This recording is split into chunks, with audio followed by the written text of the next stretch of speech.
সবাই কেমন আছো? আশা করছি খুব ভালো আছো। তো আজকে আমরা হঠাৎই চলে আসলাম মালদা।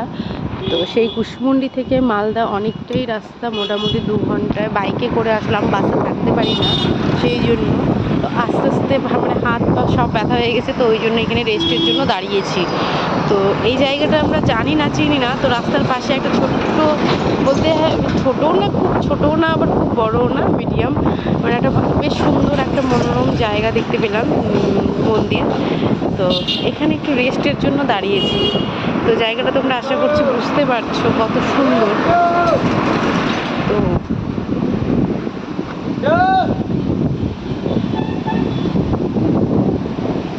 তো এখানে একটা মজার বিষয় হলো, এই যে তোমরা এখানে দেখতে পাচ্ছ দান পাত্র। এখানে একটা মজার বিষয় হলো যে আমরা এখানে দাঁড়ালাম, জাস্ট দাঁড়িয়েছি, আর একটা বাস গেল।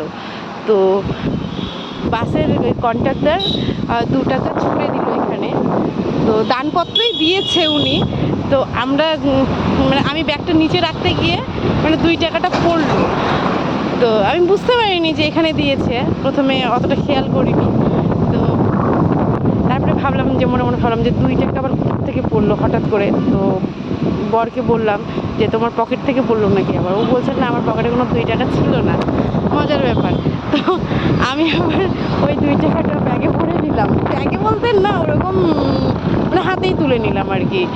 তো পরে তারপরে আরেকটা বাস গেল, আরেকটা বাস তখন ওই 2 টাকা 3 টাকা এরকম ছুঁড়ে মারলো। তখন বুঝতে পারলাম বিষয়টা যে এটা।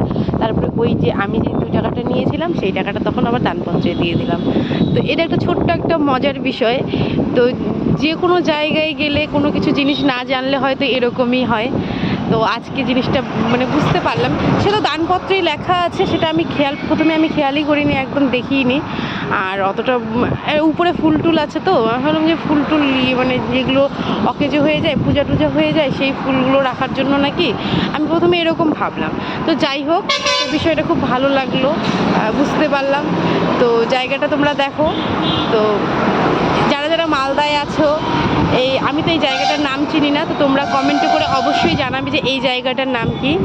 তো এটাই লাস্ট ভিডিও, মানে এখান থেকে আমার লাস্ট ভিডিও, পরের ভিডিও আবার দেখা হবে।